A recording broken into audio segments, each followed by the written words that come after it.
Katika mahafali haya zipo jumla ya programu 85 za masomo zenye jumla ya wahitimu 3560 wakiwemo wanaume 2029 na kina mama 1531.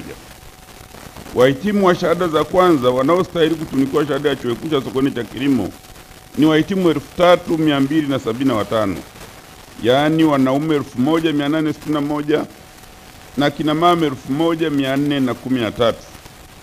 Aidha, shahada za umahiri tunao wahitimu 127, wanaume 76 na wanawake 51.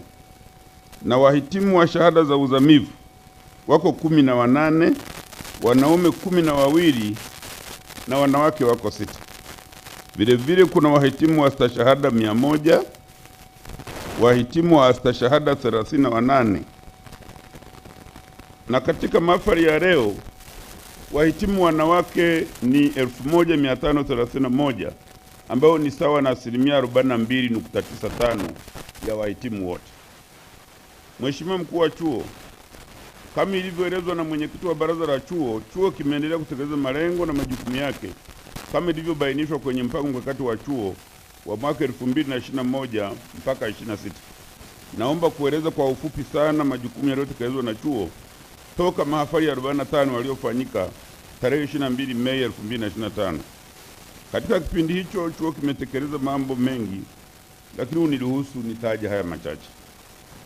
Kwanza, shughuli za masomo katika kampasi zetu 3 zenye wanafunzi, yani kampasi ya Edward Moringe, Solomon Mairangu na kampasi ya Mizengo Pinda, masomo yaendelea kama yalivyopangwa kwenye shajara ya chuo.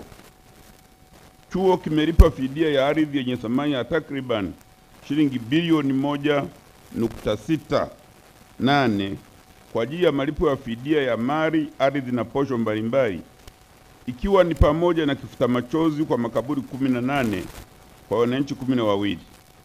Fedha hizo zimelipwa jumla kwa wananchi 197 waliopisha upanuzi wa chuo kwenye eneo lenye ukubwa wa jumla ya ekari 689.02 katika eneo la Kibaoni, wilaya ya Mlele, mkoa wa Katavi. Baada ya kutolewa fidia hii, Mheshimiwa Mkuu wa Chuo, sasa tunaweka kwamba upanuzi wa kampasi yetu ya Mizengo Pinda unaweza ukaendelea bila kikwazo. Aidha, nichukue hii nafasi kwa dhati kabisa kumshukuru Mheshimiwa Daktari Samia Suluhu Hassan, Rais wa Jamhuri ya Muungano wa Tanzania, kwa uamuzi wake wa kutoa fedha hizo za fidia, kwa sababu kama chuo hatukuwa na uwezo kwenye bajeti yetu ya kutoa hizi fedha, lakini hata wizara yetu mama nao hawakuwa na hili tengeo. Kwa hiyo baada ya hii taarifa kumfikia Mheshimiwa Rais, alitoa maelekezo fedha zitolewe, na zimetolewa na haya malipo tayari yamefanyika.